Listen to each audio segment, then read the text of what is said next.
January 26, 1945. Holtzwihr, Eastern France. Snow lies in broken ribs along the hedgerows, and smoke crawls sideways under a low sky.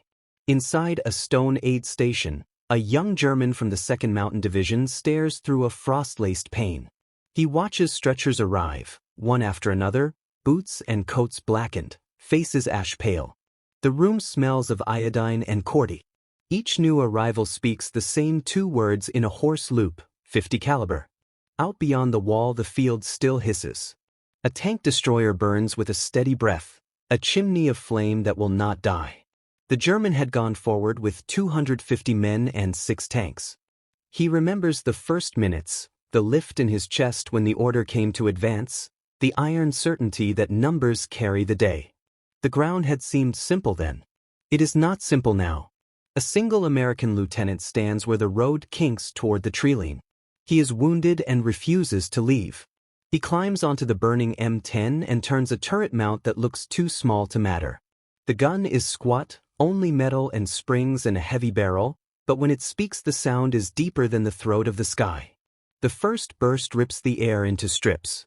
Men who have lived through 2 winters of war drop flat and claw for cover that no longer exists.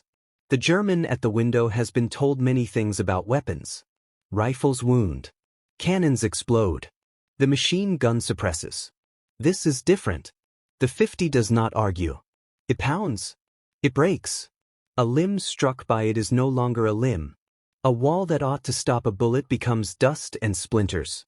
The aid station learns to read the signature of each hit before a doctor says a word. Some are carried in and go silent at once.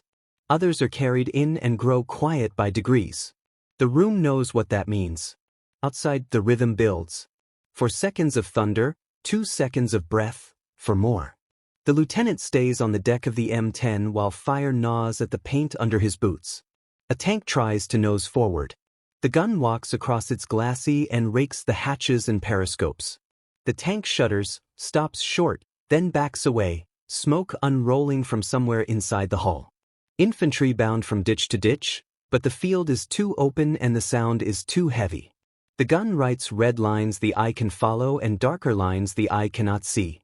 Men freeze when the tracers pass, and the rounds that do not glow finish the task. By the half hour the attack is no longer an attack. It is a scattering. The survivors crawl, then run, then lie still behind stones that do not help. The lieutenant stays. The barrel glows. The belt feeds.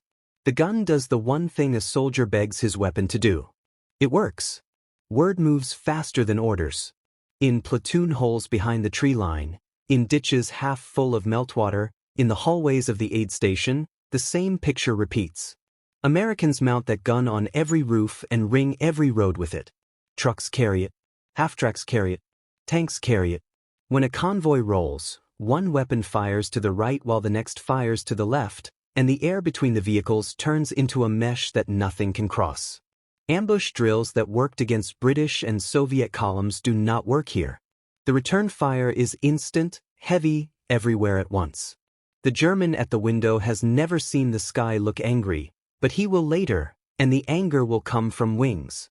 The P-47 Thunderbolt leans out of a winter cloud, 850s nested in its wings, and lays a zipper of metal across a road. Trucks shred. Trees fall in neat bites, as if a giant rake has passed. A squad that tries to run for the hedge dissolves into churned snow and torn coats. Survivors learn a rule that costs nothing to remember and everything to violate. When you hear the engine, you leave the vehicle. For now the sound is only the ground gun. It is enough. The aid station door opens and closes, and the cold rides in on each stretcher. A medic with cracked lips lifts a blanket and sets it back down. He has no way to mend what he sees. He works anyway. The German soldier presses his fist to the sill until the bone hurts. He will be ordered out again, he knows it, and he also knows what waits. Tracer lines curve in the dusk like heated wires. Behind every fifth streak travel 4 more that carry no light at all.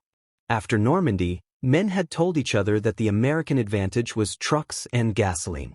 In the bocage they had learned a second lesson. The Americans fire at what they see. The Americans fire at what they guess. Reconnaissance by fire, the term goes, and it sounds clinical until you are in a field at night and the hedges come alive with red threads. You hold your breath, but breath is not what gives you away. Someone kicks a stone. Someone shifts a strap. A belt spills. The gun answers. In 10 seconds, one gun sends 50 rounds. In the space of one heartbeat, there are 10 tracers and 40 ghosts with the same aim. The lieutenant on the M10 keeps his hands on the grips. The badge on his sleeve is dark with blood and soot.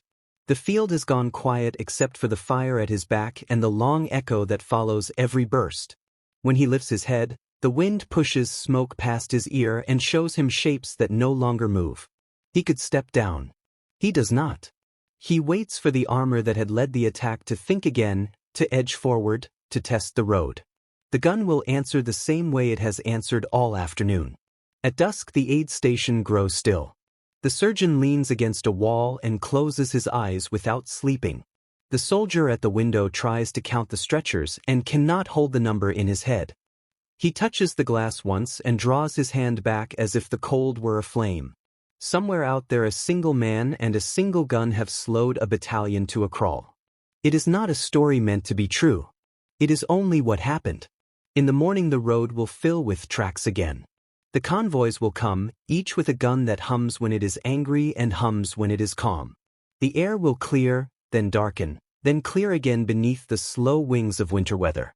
The men who lived through this day will carry its sound with them, tucked behind the ear like a match you do not strike. The weapon is not new. The lesson is. The line between moving and not moving has grown thin, and it is made of metal and powder and a rhythm that never quite stops. The window glass holds the last of the heat from the lamps. Outside, the field remembers every step. Inside, the soldier squares his shoulders because the next order will come and the field will make the same argument again. He knows how that argument ends when the 50 speaks. September 6, 1943. Stuttgart, Germany. The morning is clear, the kind of clear that carries sound for miles. On the airfield tarmac, pilots of the Luftwaffe's fighter wings prepare for what they think will be another routine defense. The briefing is short. The Americans are coming again, more flying fortresses, heavy bombers lumbering from England to strike at the factories. Veterans tighten their gloves and check their cannons. They have done this a dozen times before and will do it a dozen more. Confidence hangs thick in the air. Engines cough to life. The air fills with the sharp scent of fuel and oil. The pilots of the Focke-Wulf 190s roll down the strip, climb hard, and bank east toward the rising sun. At 20,000 feet, the sky turns thin and metallic. Below them, Germany stretches in perfect order. Towns, rail lines, factories, all laid out like a map made by a god who loved geometry. Above that order, chaos is coming. They see the first formation before they hear it. Dozens of silver dots in tight boxes, glinting in sunlight. The Americans fly in their combat boxes, rows of B-17s staggered high and low, a geometry of death that moves as one. The German leader signals the attack. Standard doctrine: approach from high and ahead, dive through the formation, fire, then climb away before the escort fighters arrive. They have done it countless times. But today something feels wrong. At 800 meters, the Germans open fire. 20mm shells streak toward the bombers, bright flashes against blue. For a heartbeat, it seems to work. Shells connect, fragments scatter. Then the bombers answer. The air itself seems to ignite. From every window, every turret, every side blister, orange tongues leap outward. What looks like sparks are not sparks. They are the muzzle flashes of hundreds of guns firing at once. 13 machine guns on each bomber. 36 bombers in formation. Nearly 500 M2 Browning heavy machine guns opening fire in one long metallic roar. The sky becomes a wall of steel. Tracers arc in every direction, turning the empty air into a lattice no fighter can safely cross. Pilots who have survived years of war feel their aircraft shudder as the half-inch rounds tear through wings, cowling, and canopy. Oil sprays across windshields, hydraulic lines snap, and one by one, the confident German aces peel away trailing smoke. A pilot named Heinrich Wormheld, an ace with 93 victories, later writes to his family that attacking the Americans is like flying into a storm of steel. You see one tracer for every 5 bullets. The visible ones are bad enough. The invisible ones are worse. He says, when you are close enough to fire your cannons, you are already inside their killing zone. They try different angles, head-on dives, steep climbs, side passes, but the bombers are built like fortresses, and now everyone understands why. Their guns cover every angle, every blind spot, every slice of sky. From the front, the nose guns and top turret. From behind, the tail and belly guns. From the sides, the waist gunners. The fields of fire overlap perfectly, stitched together by doctrine and precision. It is not one gun but hundreds moving as one mind. In the cold air, German cannons jam. Their 20mm weapons choke on ice and oil. But the American 50s keep working. Even when hit, even when glowing red, even when the barrels warp from heat, they fire on. The pilots below see the tracers forming streams that twist together like braids of light. No path looks safe. Every turn feels final. The German flight leader breaks off, dives for cloud cover, and curses the weight of his own pride. Below, the city waits. The sirens rise. The bombs begin to fall. Fire climbs out of the factories and up through the smoke. When the surviving fighters land, the hangar smells of burnt paint and fear. Ground crews gather around bullet-riddled planes. Wings look like sieves. Fuselages are torn open. Mechanics count holes and stop when the numbers lose meaning. The pilots remove their helmets and stand in silence. They have met not a weapon but a wall, a curtain of gunfire thick enough to feel in the bones. In the weeks that follow, Luftwaffe tactics change. They attack from higher altitudes or in pairs or not at all. They call the bombers Die Fliegenden Festungen, the flying fortresses, and the name carries both respect and despair. Every ace now knows, skill alone will not beat volume. Precision cannot overcome production. The Americans have built a machine of machines, 1,000 throats speaking in the same voice. As the sun sinks over the airfield, one mechanic runs a gloved hand along a torn wing and shakes his head. The holes are so clean they almost look deliberate, like signatures. Each one is the mark of a bullet that never jammed, never missed its rhythm. Somewhere, a captured fragment of a .50 cal casing rests in the dirt, dull and heavy, a small piece of the storm that changed the sky over Germany forever. June 6, 1944. Normandy. The sea still smells of diesel and salt when the first trucks crawl up from the beach. The invasion has been hours old, but the ground war is only beginning to breathe. Smoke rises from the shore and drifts inland, carried by a soft wind that smells of iron. German officer Hans von Luck of the 21st Panzer Division studies the new horizon through his field glasses. He sees more vehicles than he can count, jeeps, half-tracks, tanks, all moving with deliberate chaos. What unsettles him is not their number, but what sits atop nearly every one of them. The Americans have mounted their .50 caliber guns on everything that moves. On turrets, on truck beds, on the roofs of supply lorries. Even the medics' vehicles, he notices, carry them under canvas. It feels absurd. A heavy machine gun is supposed to be rare, reserved for strong points or anti-aircraft emplacements. Yet here, it has become as common as the soldiers' helmets. Von Luck gives the order to hold fire until the range closes. His men wait in the shadow of a hedgerow, rifles and Panzerfausts ready. The plan is textbook: let the first few vehicles pass, block the middle of the column, and destroy the rest one by one. It had worked in Russia and Italy. But the enemy coming up this road is not the same. The first shots come from nowhere. Not from the hedges, not from the woods, from the trucks themselves. Muzzle flashes sparkle in every direction, stitching the treeline like a bright zipper. The noise is a single rolling thunder that never stops. Within seconds, the German ambush collapses. The gunners on the jeeps swing their weapons with impossible ease, their belts of ammunition feeding endlessly, their barrels steaming in the cool morning air. Von Luck tries to rally his men, but the noise drowns his voice. Dirt explodes around him, stones shatter. The hedgerow that had promised cover turns to confetti under the 50's impact. He sees one of his own machine gun crews fall before they can fire a burst. The rest scatter, crawling through the brush, hunted by sound and speed. Later, in his memoirs, von Luck writes that it was in Normandy he learned the truth. American firepower did not care about tactics. They had enough guns and enough ammunition to make mistakes and still win. Their vehicles fired in rhythm, alternating left and right, every road they moved on covered by a crossfire so thick it seemed designed by mathematics rather than men. In the villages beyond Caen, German infantry begin to realize the new rhythm of war. They no longer move in daylight. Any sign of motion, a helmet, a shovel glint, a shift in shadow, draws instant bursts of heavy fire.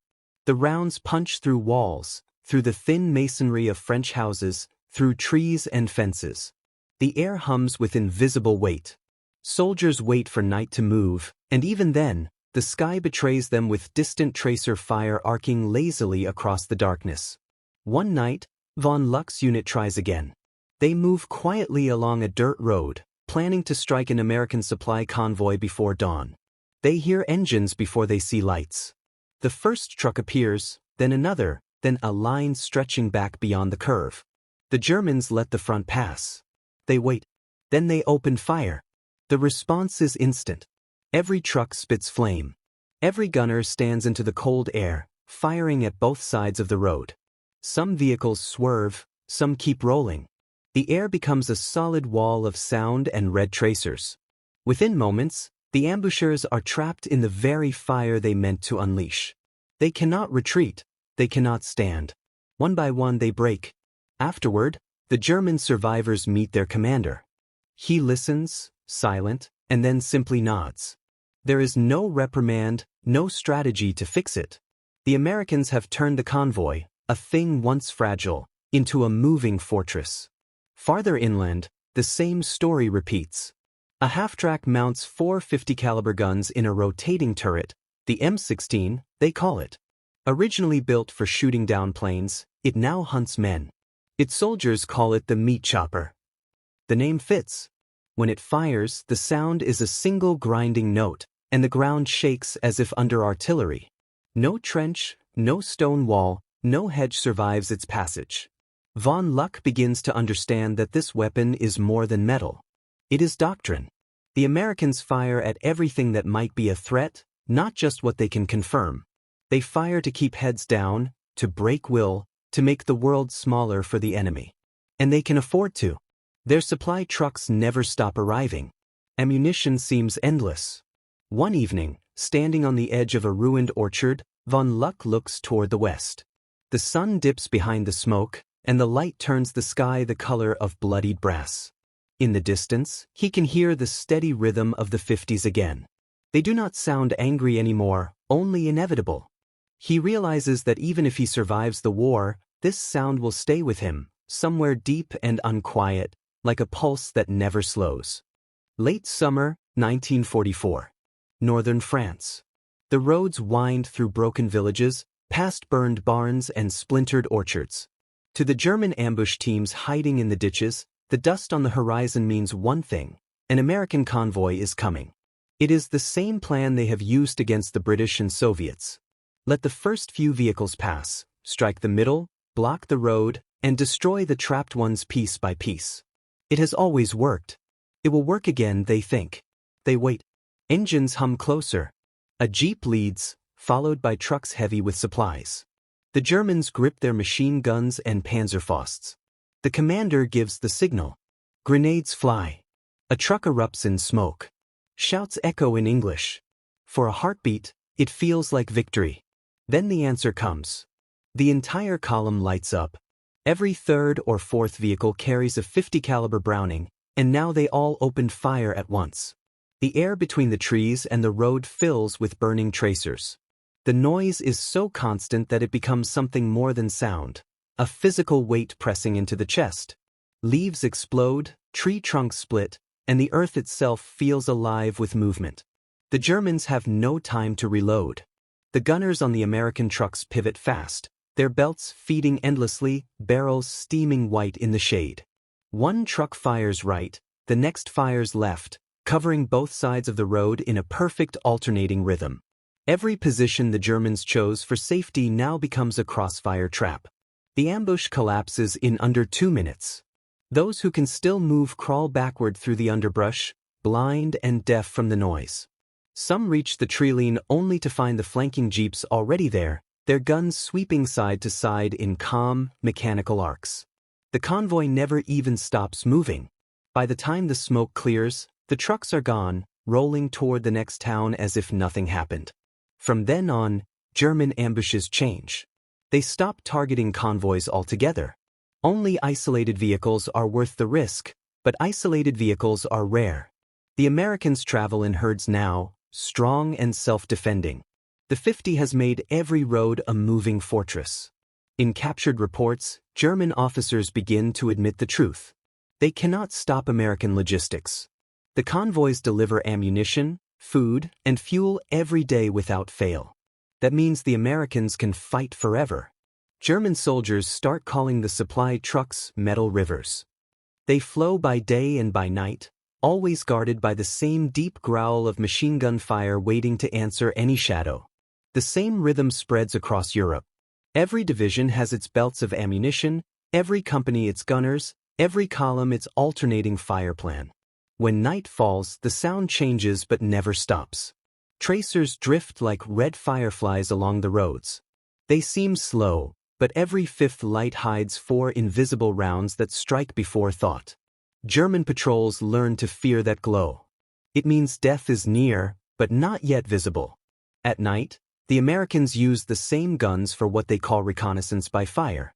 They spray hedgerows, barns, and crossroads with bursts of 50 caliber light, just to see who shoots back. To the men in the dark fields, it feels like the war itself has eyes. In October, captured soldiers speak of what they call mathematical fire. One of them explains it with a tremor in his voice. 10 guns firing 10 seconds, that is 500 rounds. Every 5th round is a tracer. You see 50 red lines, but 400 invisible ones ride beside them. Then you realize there are not 10 guns, but 50. There is no cover, no pause, no chance to breathe. You live by luck, not skill. American drivers understand their own rhythm perfectly. They train for it. They load their belts by hand. They sleep beside their guns. They are mechanics and farmers turned soldiers, but behind those triggers they are relentless. When an ambush hits, no one waits for orders. Every man fires in the direction he thinks the threat came from, and in that chaos lies the safety of the column. By autumn, German high command receives field reports that make little sense on paper. Convoy ambushes result not in supply destruction but in attacker annihilation. Ammunition consumption by American transport units exceeds all predictions. The phrase convoy defense fire becomes synonymous with total failure for the Germans. When the front shifts eastward, the ruined villages are littered with spent casings. Thousands of brass shells catch the morning light, scattered like coins. Farmers returning home after the fighting collect them in buckets. Children play with the belts as if they were toys. For the Germans who survived those ambushes, the memory never softens. They remember the dust, the roar, the smell of metal burning in their throats. They remember trying to run and feeling the air itself split beside them. Most of all, they remember that sound, the deep, unending rhythm that turned every road into a promise of death. The war is not over, but its outcome is already written in the math of those bullets. And the math always favors the side that never stops firing. August 1944. France. The wheat has grown tall again in the empty fields between villages, but it hides no life. Columns of smoke still climb where the front has passed, and every few minutes the horizon flickers as if lightning has learned to live in daylight.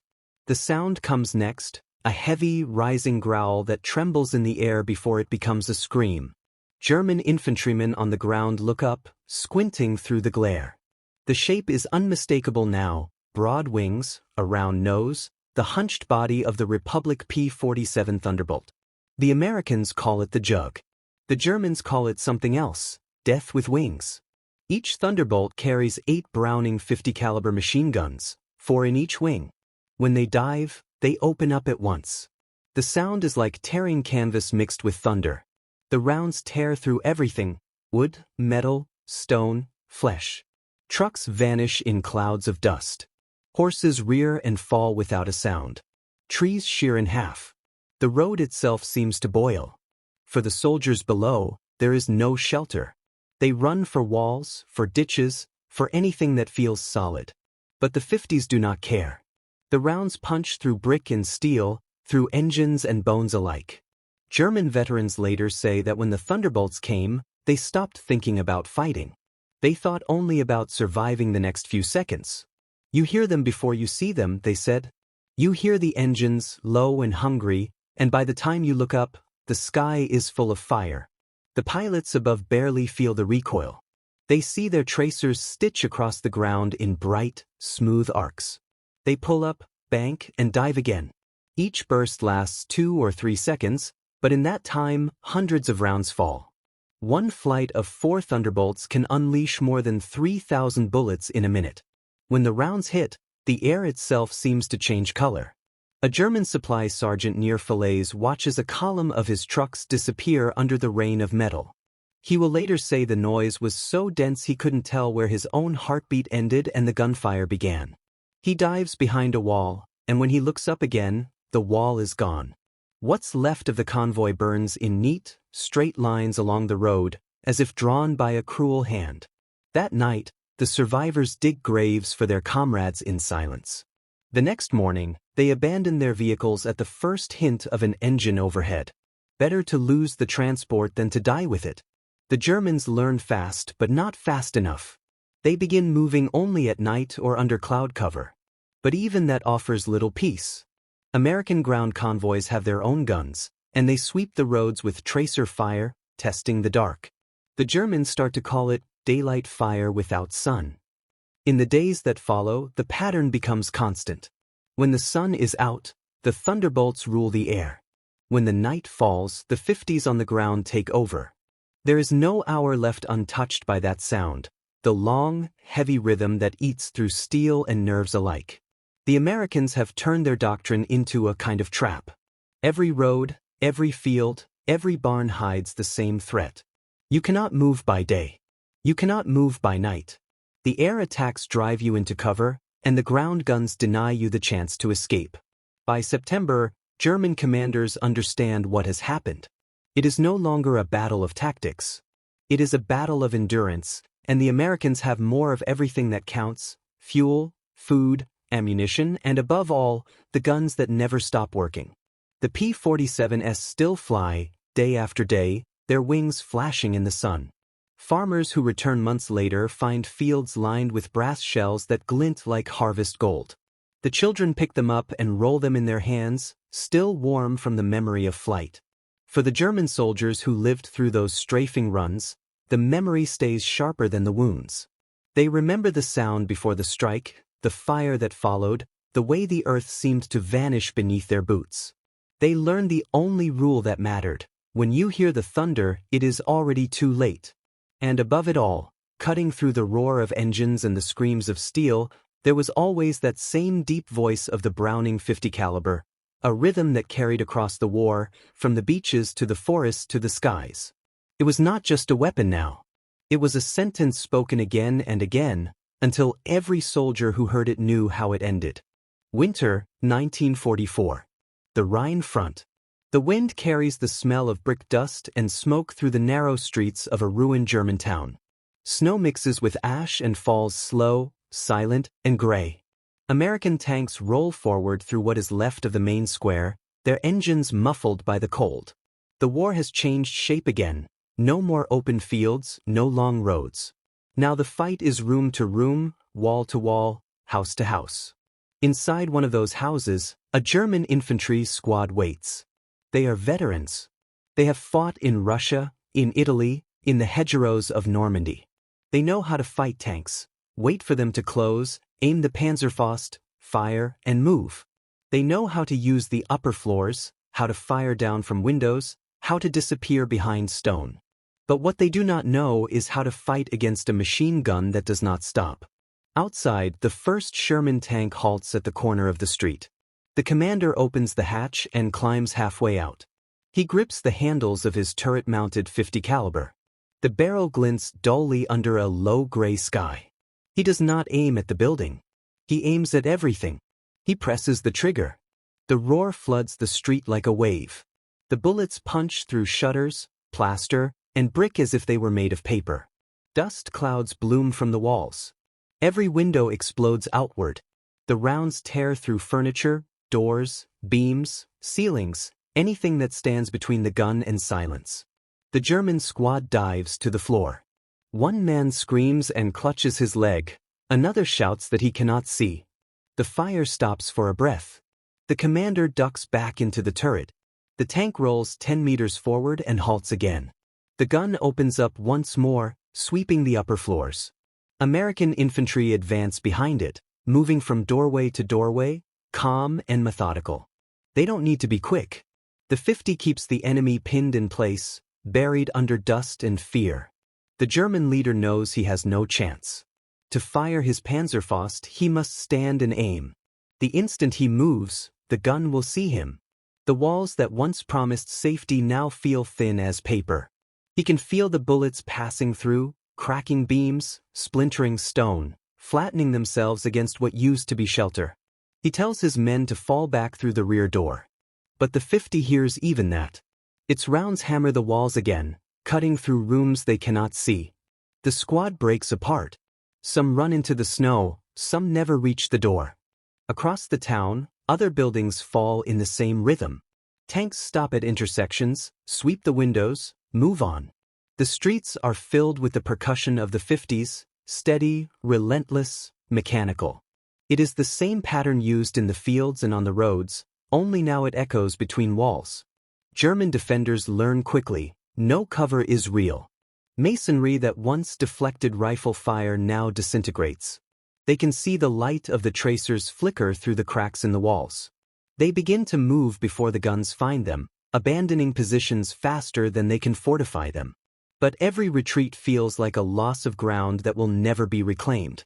One soldier later writes that the worst part was not the noise or the dust. It was the silence between bursts. That half-second when the gun paused, and everyone waited for the next roar. No one dared to breathe. The moment felt longer than the war itself. Outside, the tank commander keeps firing until the building's facade collapses. Bricks tumble like sand, and the dust swallows the last of the gunfire. The soldiers advance through the rubble, rifles low, eyes scanning the gray haze. They have done this before and will do it again in the next town, and the next. The routine feels endless, but the effect never changes. In the final months of the war, city after city falls the same way. Not by grand maneuvers or sweeping charges, but by the slow, pounding rhythm of the 50 caliber Browning. German defenders begin to abandon positions not because they are ordered to, but because they know what comes next. Walls no longer protect. Silence no longer means safety. Every street corner, every window, every shadow hides the same deep, metallic heartbeat, the sound of a weapon that does not care how many times the lesson must be taught. As night settles over the shattered town, the snow turns pink under the glow of the burning rooftops. The wind moves through the ruins, carrying the faint echo of gunfire farther than sound should travel.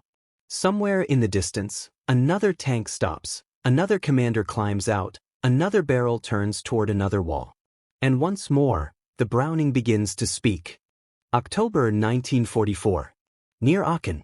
The forests are black with rain and the night hangs heavy, muffled by fog and smoke. The front is quiet, too quiet, the Germans say. They crouch in shallow foxholes, rifles across their knees, eyes straining against the dark. Somewhere ahead lies the American line, but it's impossible to see. The only sound is the wind brushing the trees and the drip of water from leaves. Then, from far off, comes the faint mechanical click of a belt feeding into a gun. It's soft, almost polite, like a door latch. The silence holds for one heartbeat. Then the world erupts. A line of red tracers tears across the forest, floating like slow sparks, but moving too fast to follow. Each glowing bullet leaves a tail that arcs and bends as if drawn by a giant hand. The Germans flatten themselves in the mud. They know that for every tracer they see, 4 invisible rounds travel beside it. 5 bullets in a rhythm older than sleep. The first burst passes overhead, snapping branches. The second cuts through the trees. Then another joins from the left, and another from the right. Soon the night becomes a living web of fire. The Americans are not aiming at anything they can see. They are firing at what might exist. It is reconnaissance by fire, illumination through fear. The sound is almost unbearable. The 50 caliber guns fire in staggered bursts, their voices overlapping until they merge into one endless growl. The air tastes of cordite and dirt. Every muzzle flash lights the fog from below, painting the mist in red and gold. For the Germans pinned in the trenches, it feels like being inside a storm that has decided to hunt. A young corporal lifts his head for a second and freezes. The light of the tracers reflects in his eyes like fireflies. He tries to calculate how many guns are shooting, but the math unravels. 20? 50? He realizes the truth and stops counting. The numbers don't matter. The result is the same. Further back, a German officer watches through field glasses. He can't see targets, only the pattern of light sweeping the hills. It looks beautiful, almost deliberate, threads of red weaving through gray fog, dancing to the steady percussion of the guns. For a second, he thinks of fireworks back home, before remembering that each glowing line means another man dying unseen in the woods. The Americans keep firing for 10 minutes straight. Their belts feed continuously, the gunners calm, methodical, almost detached. The tracers curve through the air and vanish into the trees, but new ones replace them instantly. The forest flickers like a broken film reel. When the guns finally fall silent, the quiet feels unnatural. The Germans stay frozen, unsure if it's over. Some whisper prayers. Others wait for orders that never come. Then, faintly, from somewhere across the valley, the guns start again. Slower this time, deliberate, like punctuation at the end of a long sentence. Later, captured soldiers will describe that night as something beyond combat. You could see death coming, one says. You could watch the light move toward you and know that behind it came 4 more bullets you could not see. You felt small, smaller than the forest, smaller than the fire. American gunners describe it differently.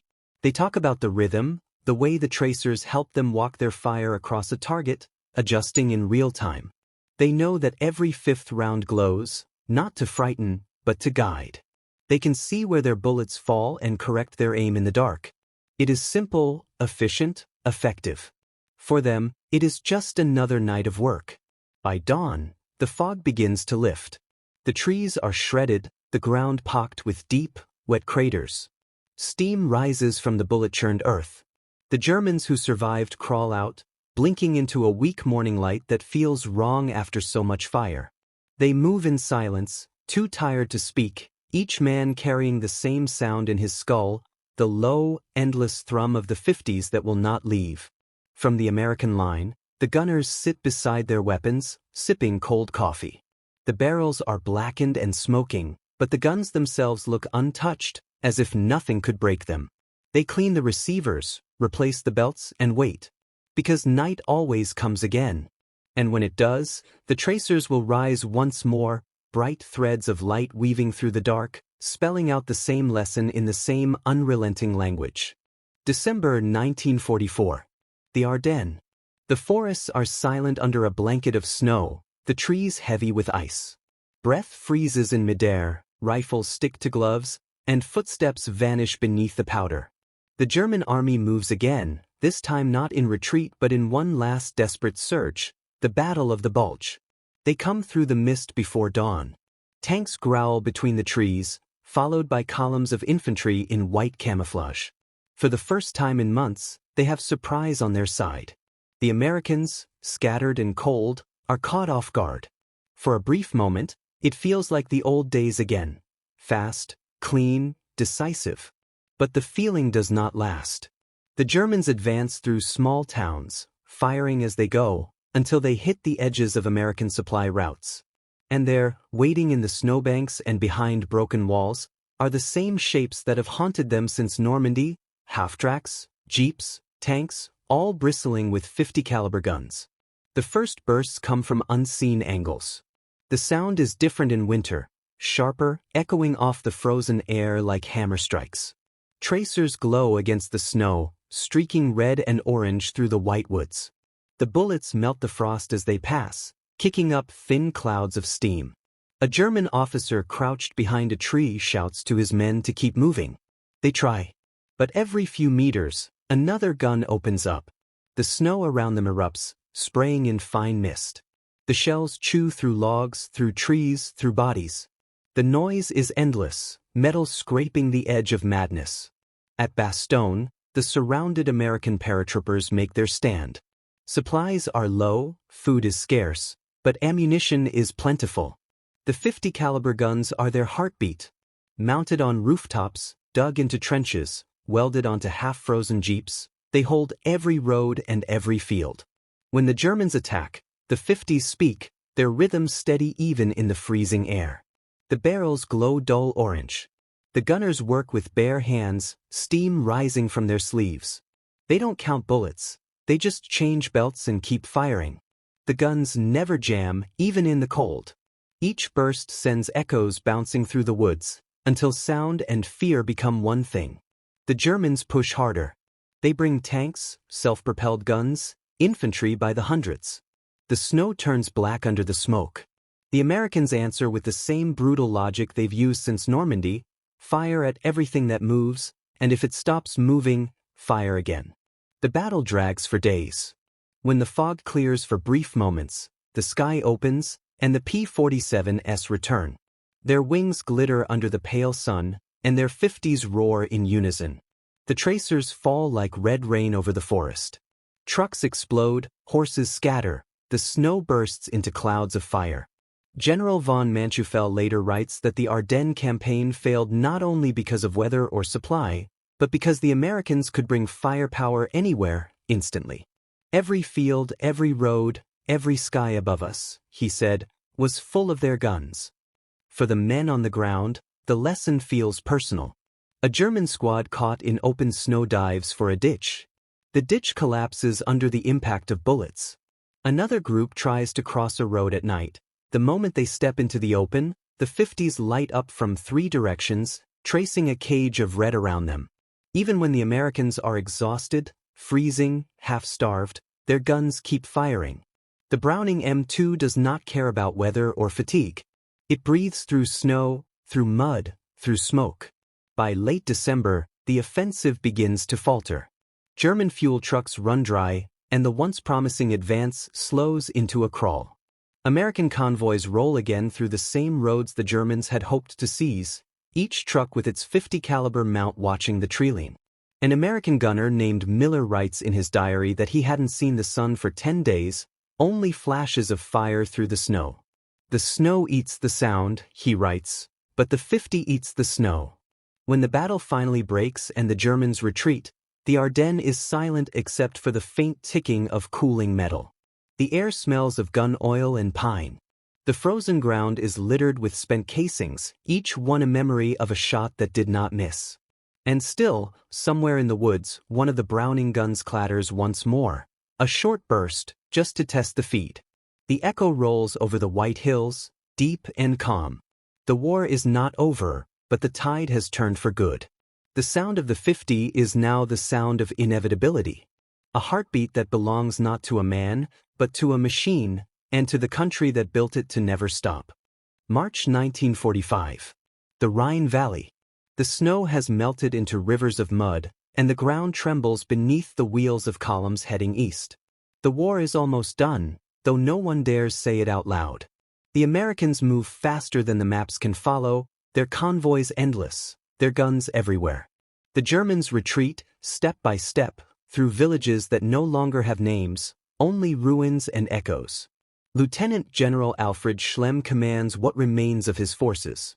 His men are tired, thin, and quiet. They fight because the alternative is to stop, and stopping means dying in the open. But the sound that haunts them most is not artillery, not tanks, it's the heavy, rolling thunder of the 50 caliber guns that seem to be everywhere at once. Schlemm writes in his notes that the Americans fight like a machine without rest. Any movement, any flicker of motion, draws fire instantly. The gunners don't hesitate. They don't wait for orders. The moment a shadow moves, the 50 answers. And behind those guns lies something even more dangerous. An endless stream of fuel, ammunition, and spare parts. The weapon itself is nothing special in theory. A metal frame, a spring, a barrel. But in the field, it becomes something else. A voice of pure inevitability. The soldiers know it by sound alone. The slow rhythm of the belt feeding, the short pause before the next burst, the deep, chest-filling vibration that makes the earth feel alive. German infantry describe it as a curse they cannot escape. When they hear that sound, they know cover means nothing. Rocks crumble, trees splinter, walls fall apart. Even steel helmets dent under the impact. They begin to move differently, crouched, hunched, always aware of open ground. The very act of walking becomes an argument with death. In a ruined village outside Remagen, a German sergeant crouches behind the last intact wall of a church. Through a hole in the plaster, he sees American tanks rumbling over the bridge. Every vehicle bristles with 50 caliber mounts, each gun turning lazily, looking for targets. The sergeant has one Panzerfaust left. He waits for a chance, a blind spot. But there are none. The guns cover every angle like eyes that never blink. He decides to run instead. The first 10 meters are silent. Then the 50s find him. The air turns solid. The sound is not a roar now but a hum, low, constant, almost beautiful. When it stops, the only thing left is dust hanging where he used to be. Schlem's reports grow colder as the weeks pass. He stops describing tactics. He writes about what he calls defensive mentality. His soldiers, he says, can no longer think offensively. They cannot imagine advancing through such fire. The constant knowledge that the Americans can reach any target, at any distance, at any time, breaks their will before battle even begins. And still the Americans come. Convoys, tanks, half-tracks, jeeps, each with their guns ready. They cross the Rhine like a tide of iron. The fields glow with muzzle flashes at night, lines of tracers sweeping through fog like red rivers. Every round fired is another note in the same endless song. A song of power, precision, and exhaustion. One German lieutenant captured near Wesel tries to explain it to his interrogators. "We were not beaten by tactics," he says. "We were beaten by rhythm. They never stopped firing. They never stopped moving. We had no place to breathe. The weapon that broke them is simple enough that any soldier can use it. It doesn't jam, doesn't freeze, doesn't ask for finesse. It just fires. Over and over, until the battlefield itself gives up. By the time spring arrives, the German army is no longer fighting to win. It's fighting to survive each day. Units dissolve not because they are destroyed, but because the men disappear, scattered by fear, by exhaustion, by the understanding that no amount of courage can stop metal moving at 2,900 feet per second. The Browning M2 has become more than a gun now. It is a presence. Every soldier knows its voice, whether they call it ally or enemy. It hums through the air, steady and patient, waiting for the next reason to speak. As night falls over the Rhine, the sound returns once more from across the river. A long burst, then silence. The echo rolls over the water, deep and final. The German officers turn their heads toward it, not with anger anymore, but with something that feels like acceptance. The war is ending, and the last thing it will say is not in words. It will say it in metal, in rhythm, in the calm certainty of a weapon that never forgot how to fire. May 1945. Germany has fallen silent. The cities are gray skeletons, their roofs torn open, their streets hollowed by fire. The air smells of ash oil and wet stone. Somewhere in the distance, a church bell rings, slow and tired. It does not sound like victory, it sounds like survival. In a yard behind what used to be a factory, a group of German prisoners sit under guard. They are thin, blank-eyed, wrapped in the last scraps of their uniforms. Across from them, American soldiers lean against trucks and smoke in silence. Between the two groups sits a Browning M2 heavy machine gun mounted on a tripod.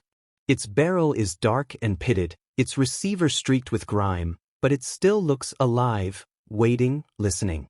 One of the prisoners, a young corporal, cannot stop staring at it. The shape of it is familiar, burned into his memory. He has heard its voice too many times to count. He knows the rhythm, the way it begins with a low growl before opening into a roar that shakes the lungs. He knows how the ground moves when it fires. He looks at it now and feels his heartbeat fall into sync with it, as if the gun still controls the tempo of the world. An American mechanic walks up to the weapon. He runs a cloth over the receiver and nods approvingly. "Still works," he says, half to himself. Then he smiles a little and adds, "Always does." He sets the gun's safety, checks the feed tray, then covers it with a tarp as though tucking it in. The prisoners watch him work. None of them speak. To them, the Browning isn't just a weapon, it's a memory made of metal. They remember the way it ruled the skies in the hands of bomber crews, the way it turned convoys into fortresses, the way it cut through stone walls and steel doors. They hate it, yes, but also fear how much respect that hate carries. One officer, older, with frostbitten fingers and eyes the color of fog, finally says quietly in his own language, "It never stopped." The others nod. They do not need to explain what he means. The Americans fired until there was nothing left to shoot, until the idea of resistance itself felt foolish. Elsewhere across Europe, the echoes of the 50s still linger. On airfields, gunners dismount them from bombers. In depots, mechanics clean and store them for the next war that hasn't yet begun. In museums years later, people will stand in front of one behind glass and see only a piece of history. But for those who heard it speak, it will never be just history. Reports from the post-war German analysis reach the American desks months later. The language is careful, almost academic, but the message is clear. The American heavy machine gun was not superior in design, one study reads. It was superior in presence. The Germans had created brilliant weapons, elegant in their precision, but the Americans had created something relentless. Something that could be everywhere, all at once. John Browning's design, born from sketches in 1917, has outlived every weapon that opposed it. By 1945, it has been on every front, in every climate, on every vehicle. It fires in the desert, in the snow, in the jungle, in the air. It fires from jeeps and tanks, from ships and aircraft, from rooftops and bridges. And always it fires. Decades will pass, but the M2 will not fade. It will fight in Korea, in Vietnam, in the sands of the Middle East, on ships crossing oceans. It will keep its same sound, the same heavy rhythm that once rolled across Europe like thunder. It is the proof that reliability, not beauty, wins wars. In a letter home, an American gunner writes to his brother, "You can tell what kind of day it was by how many times we had to change the barrel. I swear sometimes the gun knew what to do before I did. You just hold on, and it takes care of the rest." Back in the prisoner yard, the young corporal closes his eyes. In the quiet, he can almost hear it again. The slow feed of the belt, the deep drumbeat that starts low and ends in silence. He realizes that the sound has followed him all the way here, past surrender, past defeat. It's part of the air now. When he opens his eyes, the sun has broken through the clouds for the first time in weeks. It catches on the edge of the gun's barrel, turning it briefly to gold. The corporal looks away. The guard lights another cigarette. Somewhere, a truck starts its engine. The convoy will move soon, the same way they always do. One vehicle firing left, the next firing right, even now, even in peace. Because habits built from survival are slow to die. And when the sound of the engines fades, the yard grows quiet again. Only the covered shape of the Browning remains, heavy, silent, eternal. The war has ended. But its echo, the deep, rhythmic voice of the 50, will never really stop.